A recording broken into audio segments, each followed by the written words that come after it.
Hello, my name's Sabina, and today I'm going to show you how you can make your own mask.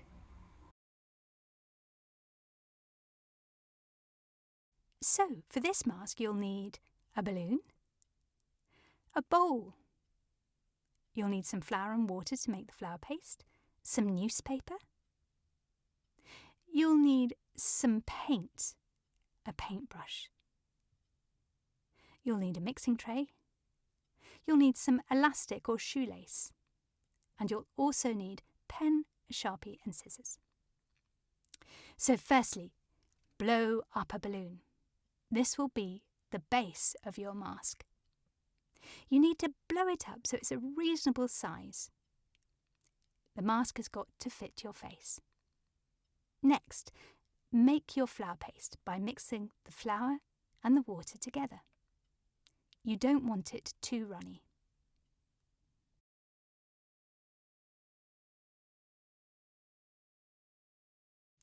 Now you're going to make the features on your mask, so take some newspaper, dip it in the water to make it nice and soggy, and then put it on the top of the balloon.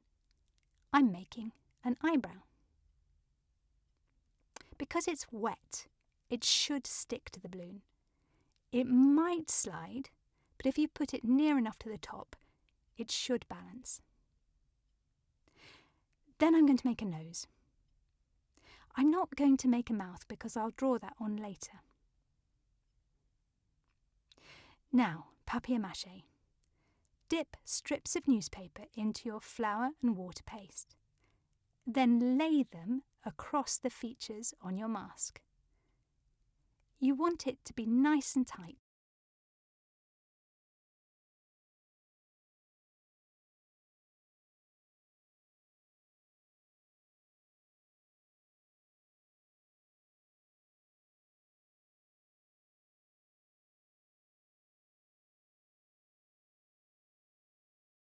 Keep on layering up the papier-mâché, just dipping the paper into the flour and water paste and layering it on the balloon until the whole balloon is covered.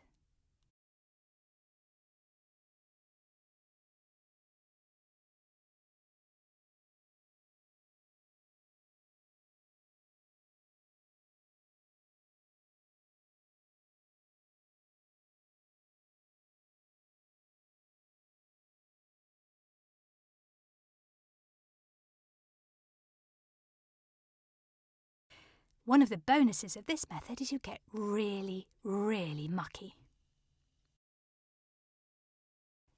There. That's our first layer done.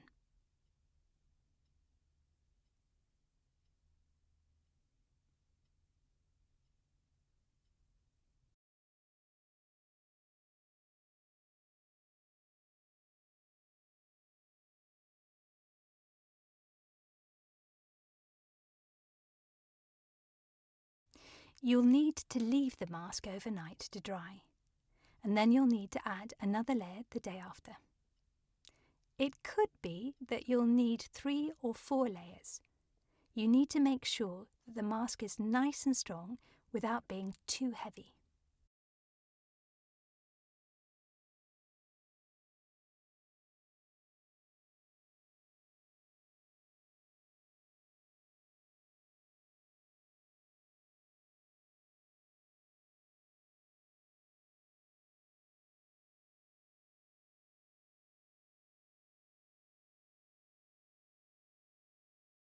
This is about the 3rd day. As you can see, the balloon has shrunk, so there's no problem with getting the mask off. The mask is nice and strong.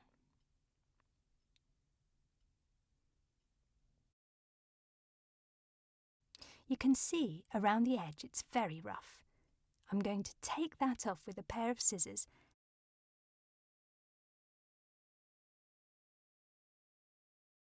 Using your paper and your flour and water paste, just take small sections of newspaper and put them over the edge of the mask. You want to make it nice and smooth so that when you wear it, it doesn't dig into your face.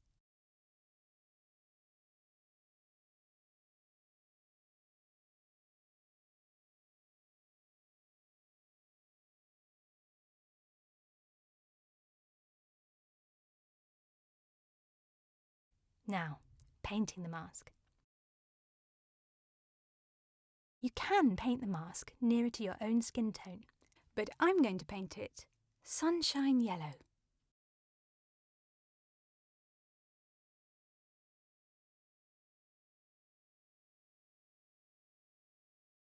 Now, because it's made of newspaper, you'll notice that all the dark pictures and print show through the first layer of paint.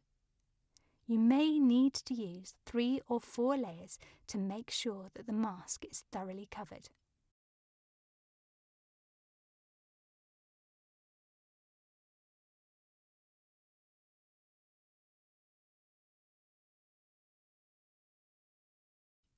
Now for the final stages. Your mask is almost ready. We just need to mark in those features so the eyebrows get seen a little more and so that the mouth is visible.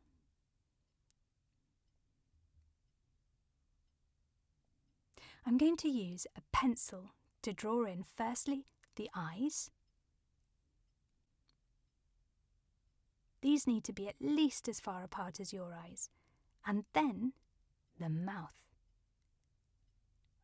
My mask is going to be a happy mask.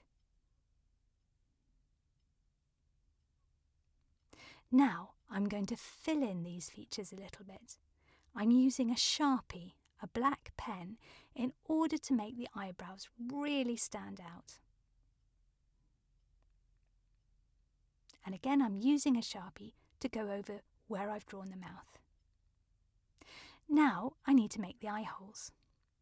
I'm putting plasticine behind the mask and using one blade of a pair of scissors to poke a hole where the eye is. You may need an adult to help you.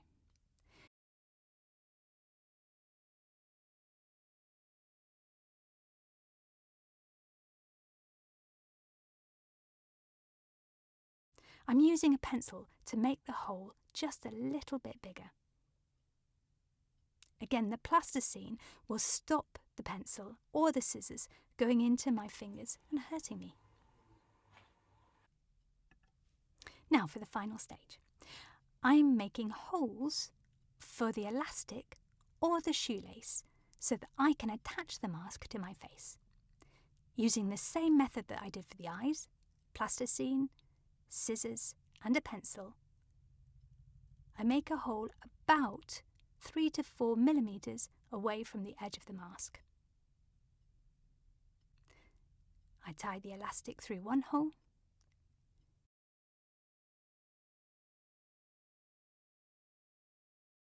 attach the elastic at the other side.